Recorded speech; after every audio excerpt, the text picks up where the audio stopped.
All right, we'll do a little bit of Zohar today.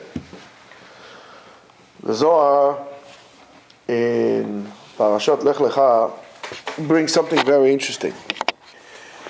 He says, come and see how much is important to be surrounding yourself in, with proper people in a proper environment and so on and so forth. And he says, as much as the Shekhinah does not reveal itself, unless it's in an appropriate place. In other words, if you're going to go into a marketplace, you're not going to see the Shekhinah. If you're going to go to a place, even in a shul, if the shul has, let's call it bad energy, or it's not so, Shekhinah is not going to come there. Ela b'makom ha'ra'ui lo. As much as the Shekhinah is not going to reveal itself, unless it is the appropriate place. כך אינה נראית ואינה מתגלית, so it would not reveal itself, אלא בברנש דהתחזלה, in a person who is appropriate to it. We know the story of the Magid. There was the Shekhinah spoke from the mouth of Maran Bet Yosef on the famous Erev Shavuot when they were doing they were sitting down, all those big rabbis in Andrianopolis in the European side of Turkey, and they were reciting the Mishnayot and using it almost like a mantra. They were saying it until all of a sudden the Shekhinah spoke from the mouth of Maran Bet Yosef. That's what it tells us. And it's wondering why, because that person was Ra'ui for that. Ra'ui, not because you think that you are appropriate.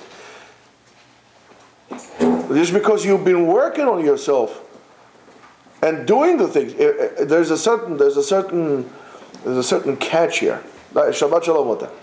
If a person will come and say, "Oh, I'm going to work myself," that's a matter of arrogance. Right away, the Shekhinah would never come. If you work on yourself because that's what you need to do, and you're sincerely interested in working on yourself because that's what you need to do, maybe one day the Shekhinah will come and be revealed itself to you as well. Not because you want to. In other words, you need to forget about those things. You need to let go of it. One of the greatest things that make the Shekhinah go away is being arrogant or entitled. Yeah, a person thinks, I'm entitled, I'm good, I don't have to do much. Right? Imagine a person says, I'm good at martial arts, I don't need to go to practice, to exercise, I can just go to the competition and I'll knock everybody out and I'll win gold medal. Guess what? First round comes the guy, boom, knocks it out, goodbye and good luck. What happened? Arrogance. So if in something so earthy as that will happen, imagine in something so spiritual as the Shekhinah coming. So it's like this. And why? דהמין יומא דסליק על רעותי דלות להתהפכה בסרחוני הסתליק רוחה קדישה מאברהם. Immediately as Lot decided to, I'm diverting a little bit from the path, immediately the Shekhinah, the Ruach HaKodesh, when we say Shekhinah, in fact it was Ruach HaKodesh, was removed from Avraham Avinu. And as soon as Lot had left Avraham Avinu, departed, and went to Sodom, Ruach HaKodesh went back to Avraham.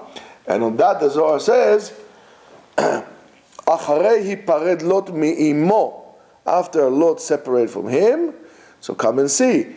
Since Avraham Avinu saw that Lot was getting off the path, as they say, Avraham Avinu started to be a little bit afraid. He says, maybe Chas v'Shalom, my connection with this person made me lose the Holy of Holy, that sign that was upon me. Take it from him, please. 1 second, Eric. He'll take it.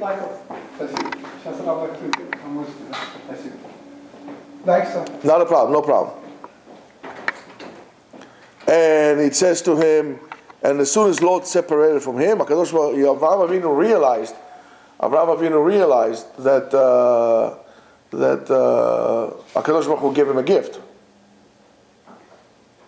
They give him Ruach HaKodesh. So it's something that you need to treasure. And he was very concerned. As soon as Lot left him, right, comes the Kadosh Baruch Hu, says, Sa enecha, lift your eyes up. We start talking to him again. And it says, Ma'u mina makom, Sa enecha. What does it mean from the place? Mina makom asher ata sham, right? Go look at the place and to the reasoning on which you connected with me in the place. In other words, go mina makom asher ata sham, from the place that is within you, not that you're just standing physically. Find that place again in your heart, in your neshama, in your intellect that allowed you to connect with me, HaKadosh Baruch Hu, be'emunah shlema, and then lift your eyes from this point and go back into that. Now you need to understand what happens to you when you're around people, and they don't have to necessarily be wicked. Tell you, oh, won't you smoke some drugs? No, we're not talking about that. Just people who could be very nice and intellectual, and they would just throw seeds of poison into your emunah. For example, you want an example of seed like this? Not a problem. Let me drink my coffee.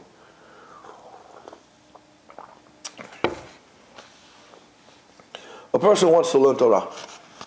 He really wants to learn Torah. Somebody said to him, listen, I understand you want to learn Torah.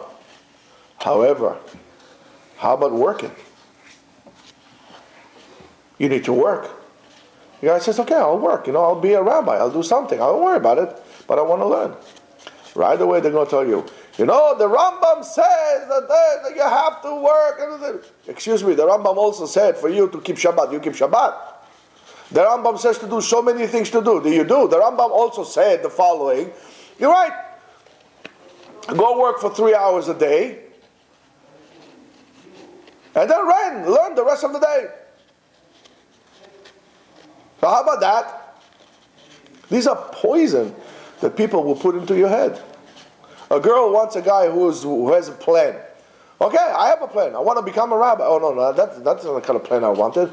I should become an entrepreneur, a businessman, and so on and so forth. That's not a plan. To be a Torah scholar, that's not a plan. What are you doing? Sit down and do your work. That's not a plan. To have a Torah life, that's not a plan. Well, that's a problem. You're never going to reach that level which you could.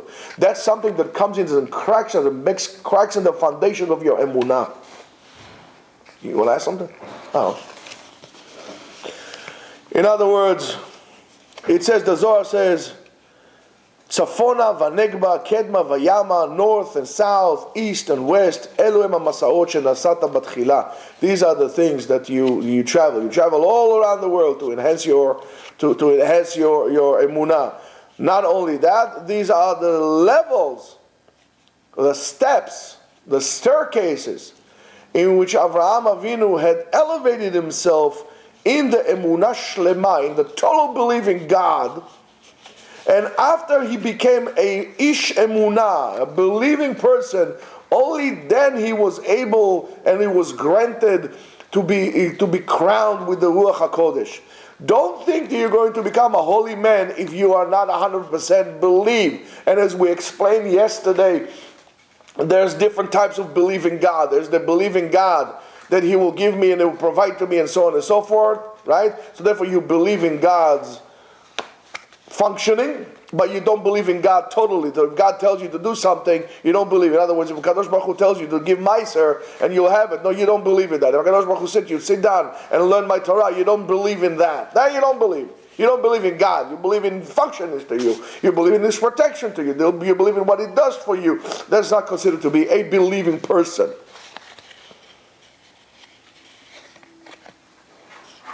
You got to be very careful the titles you give to yourself, especially.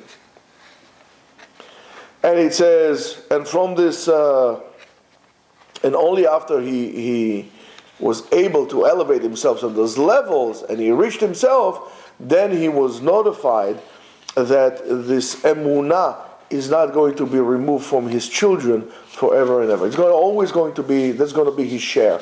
So you see, Avraham Avinu was interested, and that was a tremendous compliment that HaKadosh Baruch Hu gave Avraham Avinu, that the emunah, the shlemut, the perfection in which you have reached with your belief is going to be the inheritance of your offsprings to eternity.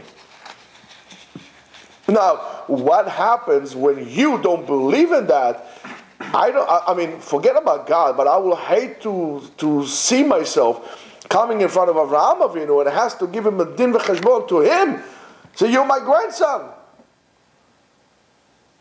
That was a gift. Why didn't you believe?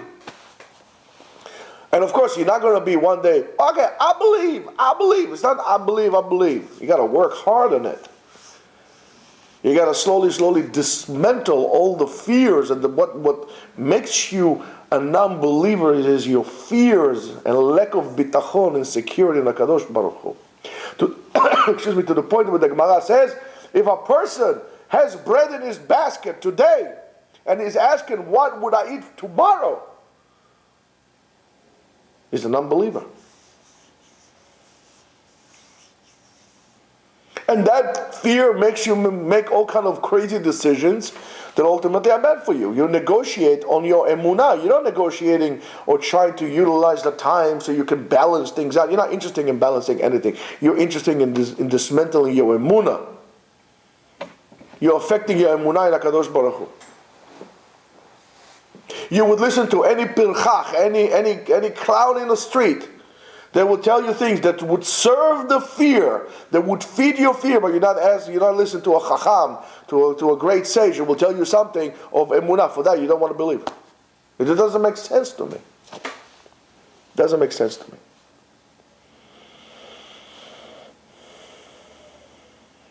And when he says to him, "Et haaretz ata roeh," which this land you would see, right? Only after you'll be able. That's the same thing as Moshe Rabbeinu. Moshe Rabbeinu, when he went to Har Nevo to die, HaKadosh Baruch Hu showed him the land. He showed him everything. That's because of the emunah. In other words, you see why everything that you did was worth it. And then it's not enough for you to see. It's in the end. So one of the worst things for a person to have, or one of the greatest obstacles in becoming a believing person, hey ishma amin, is sense of entitlement. I'm entitled. You are entitled for nothing. And therefore everything that you get is a blessing. You should appreciate it. Sense of entitlement will cause you to become ungrateful.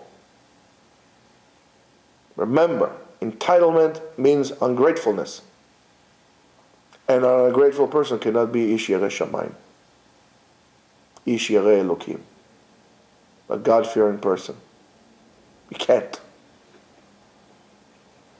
So when you are ungrateful about something, you check your emunah. You know something is wrong there. And you need to ask yourself, why is it wrong there? Why don't I have it? And what could I do to enhance it? And look at your midot and question yourself. As I said to you the other day, everybody thinks that he's a good driver. Ask anybody, are you a bad driver? No, I'm a good driver. I'm a very good driver. But you see somebody who knows how to drive next to you and say, listen, well, you're driving like an old lady. You're a terrible driver. So always compare yourself to somebody who's better. What could I do to become better? Why is this midah in me so bad? Because it is like a fungus that will grow and will eat every single good piece inside of you. And to live without an emunah, or even, this is horrible, but I'll tell you this, even living without working on your emunah is horrible. You would like to become better in anything that you do. You don't tell me that you have the same mindset, well, some of you might, of a 15-year-old or an 8-year-old kid. You want to become an adult. You get a sensation of accomplishment and achievement and importance when somebody tells you you're a mature person, you're very mature, responsible, but you have no emunah. For those things you care, but for the real thing you don't. As a son of Avraham Avinu, you call him a father, it's a disgrace for us not to do and not to work on our emunah. And the emunah is to know that there is God and you are doing God's will. That's it. And the main thing to do is to learn Torah. When you are compromising on that, you're compromising your emunah. Take it into heart, really, really seriously. Take it into heart. Spend this Shabbat thinking about where you're going with your life